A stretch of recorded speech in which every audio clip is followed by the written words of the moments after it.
ನಮಸ್ಕಾರ ಸ್ನೇಹಿತರೆ, ಲಕ್ಷ್ಮೀಸ್ ಯಮ್ಮಿ ಕಿಚನ್ಗೆ ನಿಮಗೆ ಸ್ವಾಗತ. ಸ್ನೇಹಿತರೆ, ಇವತ್ತು ಬೆಂಡೆಕಾಯಿ ಸ್ಪೈಸಿ ಗ್ರೇವಿ ಮಾಡ್ತಾ ಇದ್ದೇನೆ ನಾನು. ಅದರಲ್ಲಿ ಮೇನ್ ಇಂಗ್ರೀಡಿಯೆಂಟ್ಸ್ ಅಂದ್ರೆ ನಾನಿಲ್ಲಿ 1/2 ಕಿಲೋ ಬೆಂಡೆ ತಗೊಂಡಿದ್ದೇನೆ. 7 ಬೆಂಡೆ ಬೇಕಿದಕ್ಕೆ. ನೆಕ್ಸ್ಟ್ ಕಡಿಲಿಕ್ಕೆ ಮೇನ್ ಮಸಾಲೆ ಕಡಿಲಿಕ್ಕೆ ತೆಂಗಿನಕಾಯಿ ತುರಿ, ಅರಸಿನ, ಒಣ ಮೆಣಸಿನಕಾಯಿ, 1 ಘಾಟಿ ಮೆಣಸು ಮತ್ತೆ ಹುಳಿ. ಇದು ಮೇನ್ ಇಂಗ್ರೀಡಿಯೆಂಟ್ಸ್ ಕಡಿಲಿಕ್ಕೆ. ಈಗ ಮತ್ತೆ ಹಸಿ ಶುಂಠಿ, ಹಸಿ ನೀರುಳ್ಳಿ ಮತ್ತೆ ಹಸಿ ಮೆಣಸು ತಗೊಂಡಿದ್ದೇನೆ. ಇದಿಷ್ಟು ಮೇನ್ ಇಂಗ್ರೀಡಿಯೆಂಟ್ಸ್. ಈಗ ಫಸ್ಟ್ಗೆ ನಾವು ಗ್ರೇವಿಗೆ ರೆಡಿ ಮಾಡ್ಕೊಳ್ಳುವ ತೆಂಗಿನಕಾಯಿ ತುರಿ, ಮೆಣಸು, ಅರಸಿನ, ಹುಳಿ ಮತ್ತೆ ನೀರು. ಇದು ತೆಂಗಿನಕಾಯಿ ನೀರನ್ನು ನಾನು ತಗೊಂಡಿದ್ದೇನೆ, ಯಾಕಂದ್ರೆ ವೇಸ್ಟ್ ಆಗೋದು ಬೇಡ ಅಂತ. ಕೆಲವೊಮ್ಮೆ ಕುಡಿತಾರೆ, ಬಟ್ ನಾನು ಯೂಶುವಲಿ ತೆಂಗಿನಕಾಯಿ ನೀರನ್ನು ಮಸಾಲೆ ಕಡಿಲಿಕ್ಕೆ ಹಾಕ್ತೇನೆ.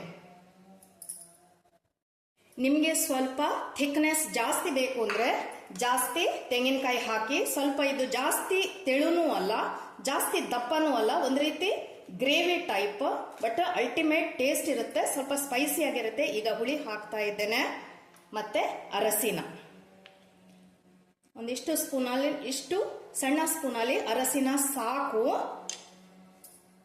ಈಗ ನುಣ್ಣಗೆ ರುಬ್ಕೋಬೇಕು. ಸ್ವಲ್ಪ ನೀರು ಹಾಕೋತಾ ಇದ್ದೇನೆ.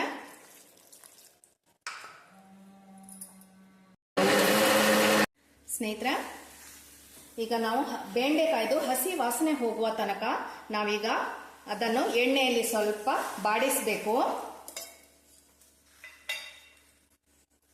1 ಸ್ಪೂನ್ ಎಣ್ಣೆ ಹಾಕಬೇಕು, ಸಾಕು. ಸ್ವಲ್ಪ ಹೊತ್ತು ಮುಚ್ಚಬೇಕು. ಸಿಮ್ಮಲ್ಲೇ ಇಡು.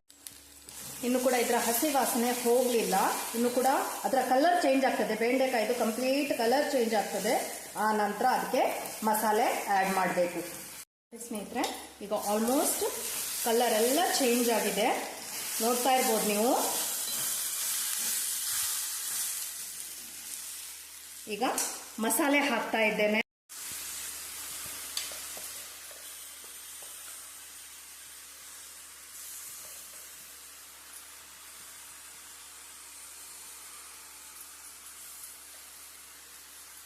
ಸ್ವಲ್ಪ ನೀರು ಆ್ಯಡ್ ಮಾಡ್ಕೋಬೇಕು.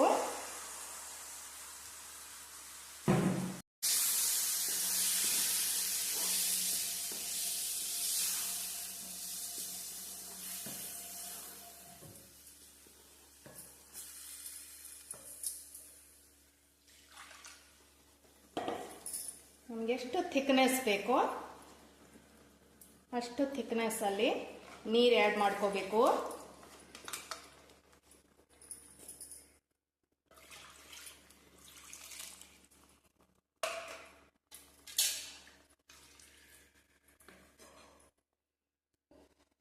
ಇಷ್ಟು ನನಗೆ ಸಾಕು ಅನ್ನಿಸ್ತದೆ. ಈಗ ರುಚಿಗೆ ತಕ್ಕಷ್ಟು ಉಪ್ಪು ಹಾಕೋಬೇಕು. ಸ್ವಲ್ಪ ಥಿಕ್ನೆಸ್, ಸ್ವಲ್ಪ ತೆಳು ಬೇಕು ಅಂತಿದ್ರೆ ಸ್ವಲ್ಪ ನೀರು ಆ್ಯಡ್ ಮಾಡ್ಕೊಳ್ಳಿ, ಬಟ್ ನನಗೆ ಇಷ್ಟು ಸಾಕು. ಇಷ್ಟು ಥಿಕ್ನೆಸ್ ಸಾಕು ಅನ್ನಿಸ್ತದೆ.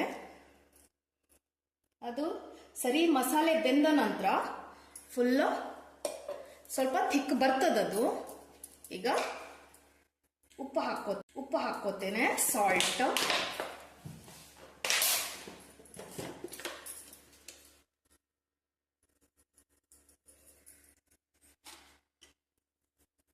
ಸಾಕು ಉಪ್ಪು. ಬೆಂಡೆಕಾಯಿಗೆ ಯಾವುದೇ ವೆಜಿಟೇಬಲ್ಸ್ಗಾಗಲಿ ಜಾಸ್ತಿ ಉಪ್ಪು ಹಿಡಿಯೋದಿಲ್ಲ. ಸ್ವಲ್ಪ ಒಂದು ಕುದಿ ಬಂದ ಮೇಲೆ ಇದಕ್ಕೆ ಹಸಿ ಶುಂಠಿ, ಹಸಿ ಮೆಣಸು ಮತ್ತೆ ನೀರುಳ್ಳಿ ಹಾಕೋಬೇಕು. ಈಗ ಫಸ್ಟಿಗೆ ಕುದಿ ಬರುವ ತನಕ ನಾವು ಕಾಯಬೇಕು. ಸ್ವಲ್ಪ ಮೀಡಿಯಂ ಫ್ಲೇಮಲ್ಲೇ ಇರಬೇಕಾಗ್ತದೆ. ಮುಚ್ಚಳ ಮುಚ್ತಾ ಇದ್ದೇನೆ, ಸ್ವಲ್ಪ ಸರಿ ಕುದಿ ಬರಲಿ ಅಂತೇಳಿ. ಈಗ ಆಲ್ಮೋಸ್ಟ್ ಕುದಿ ಬರ್ತಾ ಉಂಟು. ಈಗ ನಾವೆಂತ ಮಾಡಬೇಕಂದ್ರೆ ಚಾಪ್ಡ್ ಜಿಂಜರ್, ಸಣ್ಣದಾಗಿ 1/2 ಇಂಚು ಜಿಂಜರ್ ಅನ್ನು ನಾನು ಕಟ್ ಮಾಡಿ ಈ ನಮೂನೆ ಚಾಪ್ ಮಾಡಿ ಇದಕ್ಕೆ ಹಾಕ್ತಾ ಇದ್ದೇನೆ.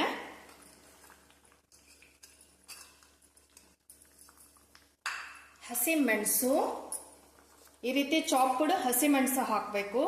ಗ್ರೀನ್ ಚಿಲ್ಲಿ ಮತ್ತು ಆನಿಯನ್, ಚಾಪ್ಡ್ ಆನಿಯನ್, ತುಂಬ ಸಣ್ಣದಾಗಿ ಹೆಚ್ಚಿರ್ಕೊಡುವಂಥ ಆನಿಯನ್ ಹಾಕೋತಾ ಇದ್ದೇನೆ. ಚಾಪ್ಡ್, ಪ್ರತಿಯೊಂದನ್ನು ಚಾಪ್ ಮಾಡಬೇಕು.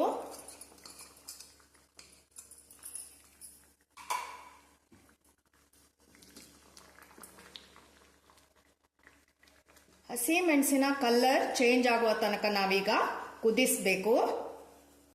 ಇನ್ನೂ ಸ್ವಲ್ಪ ಕುದೀಲಿ ಅಂತೇಳಿ ಸರಿ ನೀರುಳ್ಳಿ ಸ್ವಲ್ಪ ಬೇಯಬೇಕು, ಹಸಿ ಶುಂಠಿ ಬೇಯಬೇಕು, ಹಸಿ ಮೆಣಸು ಬೇಯಬೇಕು. ಹಾಗಾಗಿ ಸ್ವಲ್ಪ ಹೊತ್ತು ಮುಚ್ಚಳ ಮುಚ್ಚಿಟ್ಟು ಮೀಡಿಯಂ ಫ್ಲೇಮಲ್ಲಿ ಆರ್ ಸಿಮ್ಮಲ್ಲಿಟ್ಟು ನಾವು ಚೆನ್ನಾಗಿ ಕುದಿಸ್ಬೇಕಾಗ್ತದೆ. ನೋಡಿ, ಆಲ್ಮೋಸ್ಟ್ ಥಿಕ್ನೆಸ್ ಕೂಡ ಬಂದಿದೆ, ನೀವು ಕಾಣ್ತಾ ಇರ್ಬೋದು. ಇನ್ನು ಸ್ವಲ್ಪ ಕುದಿಬೇಕು, 4 ಸೈಡ್ನಿಂದ ಚೆನ್ನಾಗಿ ಕುದಿಬೇಕು. ಕೂಡ ಸ್ವಲ್ಪ 4 ಸೈಡಲ್ಲಿ ಫುಲ್ಲು ಕುದಿ ಬರಬೇಕು. ಕಂಪ್ಲೀಟಾಗಿ ಕುದಿ ಬಂದ ನಂತರ ಬಂದ್ ಮಾಡಬೇಕು ಗ್ಯಾಸನ್ನು. ಕಂಪ್ಲೀಟ್ ಆಗಿದೆ ಇದು ಬೆಂದು. ನೋಡಿ, ಥಿಕ್ನೆಸ್ ಕೂಡ ಉಂಟು. ಈಗ ನಾವು 2 ಸ್ಪೂನ್ ತೆಂಗಿನ ಎಣ್ಣೆ ಹಾಕಿದ್ರೆ, ಇದಕ್ಕೆ ಒಗ್ಗರಣೆ ಹಾಕ್ಲಿಕ್ಕಿಲ್ಲ, ತೆಂಗಿನ ಎಣ್ಣೆ ಹಾಕೋದು.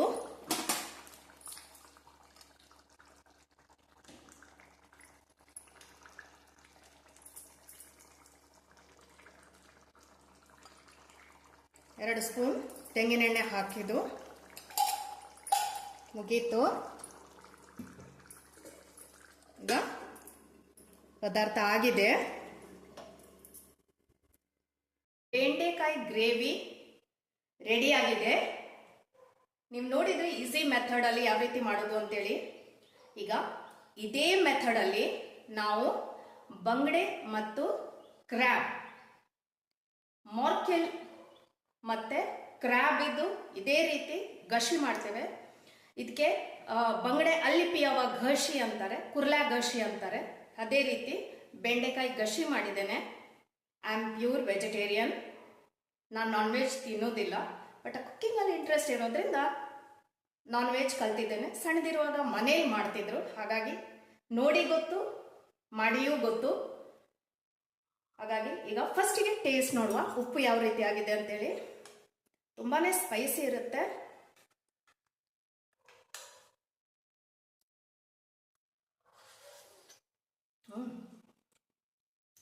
ವೆರಿ ಸ್ಪೈಸಿ, ವೆರಿ ಟೇಸ್ಟಿ, ತುಂಬಾನೇ ಒಳ್ಳೇದಾಗದ. ನೀವು ಟ್ರೈ ಮಾಡಿ, ನಿಮಗೂ ಗೊತ್ತಾಗುತ್ತೆ.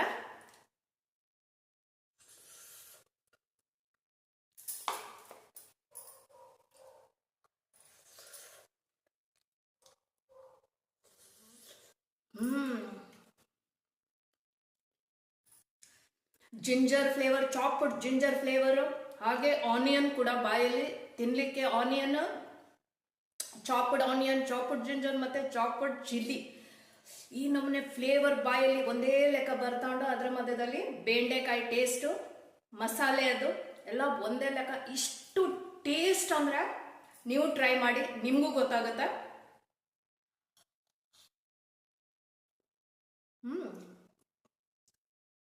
Very nice. ಥ್ಯಾಂಕ್ ಯು ಸ್ನೇಹಿತರೆ. ನೆಕ್ಸ್ಟ್ ಇನ್ನೊಂದು ರೆಸಿಪಿಯೊಂದಿಗೆ ಬರ್ತಾನೆ. ಅಲ್ಲಿ ನನ್ನ ಈ ರೆಸಿಪಿ ಇಷ್ಟ ಆದಲ್ಲಿ ಲೈಕ್ ಮಾಡಿ, ಶೇರ್ ಮಾಡಿ, ಕಮೆಂಟ್ ಮಾಡಿ, ಸಬ್ಸ್ಕ್ರೈಬ್ ಮಾಡಿ.